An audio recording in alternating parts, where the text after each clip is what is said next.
Brodes Media. They responded to, quote, "We're back," with the flat-out dud, with the other team smacking home runs left and right, and they can't get extra base hits to save their life. I mean, what are we doing here? Single. Well, you can't string together all those singles. Mix in power. Look at the difference between Max Kepler's Homer, one, and everybody on Chicago's. Those were fucking piss missiles. Scorched.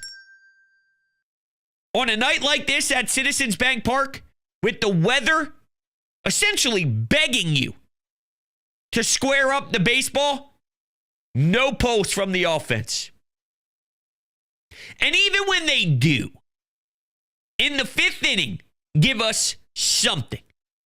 Alec Bohm drives the baseball through the middle of the field. You score 2 runs. You take a 1-run lead. And Bohm gets to advance to second base because the throw out in the outfield goes home to try and snag Trey Turner, one of the fastest guys in baseball, out at home. It wasn't even close. Why can't we add more? Why can't we punch back legitimately? While I'm not trying to be greedy here, there are plenty of times where we can't even get that Bohm hit. So at least we got the Bohm hit. But that's not going to be good enough to beat teams like Chicago. You can't only score 2 when you have a chance to score 3. It's the same philosophy that burned us in the past.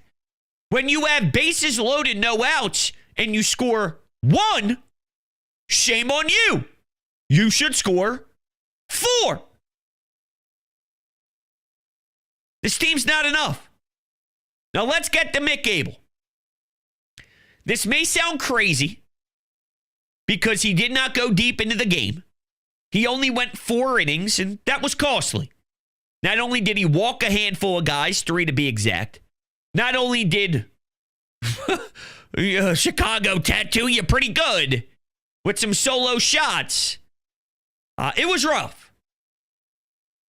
But this is a man making his 3rd Major League Baseball start after having a very disappointing season last year. He rebuilt himself. He looked really sharp for 2 starts. This is where you have to start making adjustments because teams have seen you now a couple of times. Just on film, I'm saying. There's more knowledge on you. There's more information. Not a ridiculous amount, but there's something to go off of. And I think more, it was just he wasn't as sharp and he wasn't as precise with his location and his pitches didn't have as much zip as we've seen in previous starts. I think that's more of the issue than the other team having film on him. But I'm just saying, it's his 3rd Major League Baseball start. He's going up against one of the hottest and lethal lineups in all of baseball. This was bound to happen to some degree. And believe it or not, what I saw against Kyle Tucker, bases loaded, 1-run game, 2 outs. I'm taking a positive out of this. 1-run game, Kyle Tucker, 2 outs, bases loaded. There's 2 pitches in particular that I think shows a strength from Mick Abel. He throws a nasty off-speed pitch. I'm sorry, did I say 2-1 count? Hold on. Let me start over. Counts 2-1. He throws a pitch that's 80 feet outside, and I remember hearing the broadcast. It might have been Crucky. He goes, whoa, like, oof, this might get rough. He may have lost all control. He responds from that pitch with a filthy off-speed pitch that catches the bottom half of the plate and then has him fooled with the pitch to strike him out with the, am I swinging, am I not swinging, what do I do here? Oh, crap. to one of the most lethal hitters in the game in a very hostile spot. When you have these young kids come up here, unfortunately, you do have to view it through a lens of individual growth and less about the team. And that's why I always have this conversation with everyone when you start bringing up Crawford, when you start bringing up Otto Kemp, right? He didn't apply that tag properly. I mean, I've been seeing that issue with Trey Turner since he's been here. But Otto Kemp, now you start to look at it through a different lens. Once you start having very inexperienced guys, it goes from I'm trying to win a World Series to how does this look to me when I study the progression and the growth and the development. It changes the whole view. So I know what this team is. They're not good enough. From the view of Mick Abel and Mick Abel's growth, yeah, he had a very uncomfortable start. This was his worst start by far. What do you do when you are in a very uncomfortable position as a starter on the mound? Do you fold and now Kyle Tucker hits a grand slam? Does Kyle Tucker hit a double in the gap and now the game's completely blown wide open? Or do you keep your squad in the fight? And he kept the team in the fight. And actually, as I'm thinking about what I'm going to talk about in this game, I'm thinking there's a chance that I say Mick Abel saved the game for you. I was walking on the treadmill watching the game right here in my basement with the TV set up right in front of me. Boom. 8 incline, 3 speed, sweating my ass off. If you can't tell, just got out of the shower, brought the phone in with me, put it on the ledge. I didn't miss a damn pitch, but I got to get the workouts in.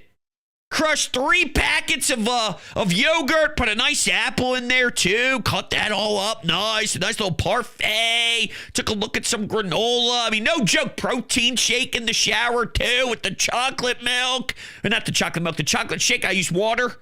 Probably shouldn't do that gesture again on camera. Did not look good. I'm shaking the shaker if you're listening on the audio. The bullpen. Taijuan Walker in the 6, woof. Ross, woof.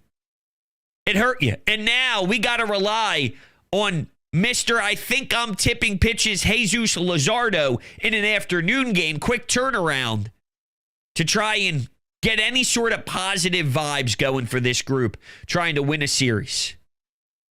He thinks he figured something out with tipping pitches. I'll believe it when I see it.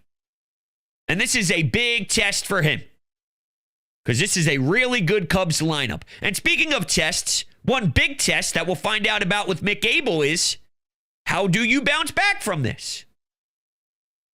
Again, individually speaking, that's all I can go off of with a guy like this. But as a Mick Abelsman, I was actually really proud. I was really pumped when he got that strikeout. Literally, yes! Fuck yes! Fuck yes! One of those. Couple fist pumps. It was huge. Then I'm starting to get into a huge Twitter debate with some numbnut. How could you say that's impressive? His stat line stinks. Dude, I'm talking about the moment. How else do you learn about guys? Do you want the opposite to happen? Where it just gets crushed and then the game's over in the 4th inning, 5th inning? Like, what do you want from me? A guy making his 3rd start in Major League Baseball had a big stones moment. How else do you find out if a guy has big stones or not? Obviously, 4 innings of work isn't pleasurable. It's not what we want.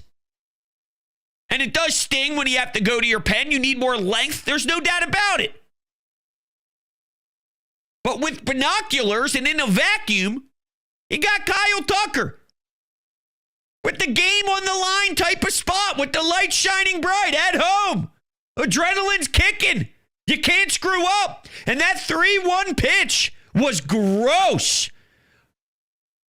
It was gross. And it was following a pitch where he totally lost control. What else we got? Oh, the 7th inning got me mad. It was 5-4 Cubs at the time. Rojas, he leads off. It's a 1-run game. His speed is detrimental at that point. It's always detrimental, but is that the right word? His speed kills. You got to get on base there. You could flip the lineup around. Brandon Marsh slid into second. He gets called out of the game because he was dinged up a bit. Rojas is in. Here's your chance, your very limited chance to show off your strength. Speed.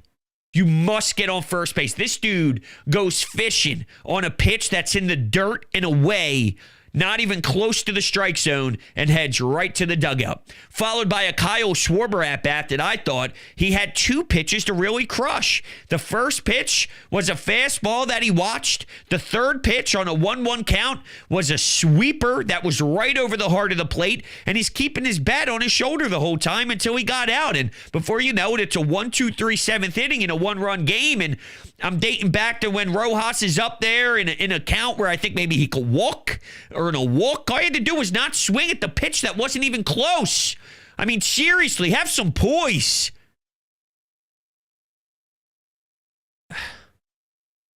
You're trying to do too much. And if Rob's going to take this lackadaisical approach, which he is, and he's going to stress, don't try and do too much, clearly that's not hitting home.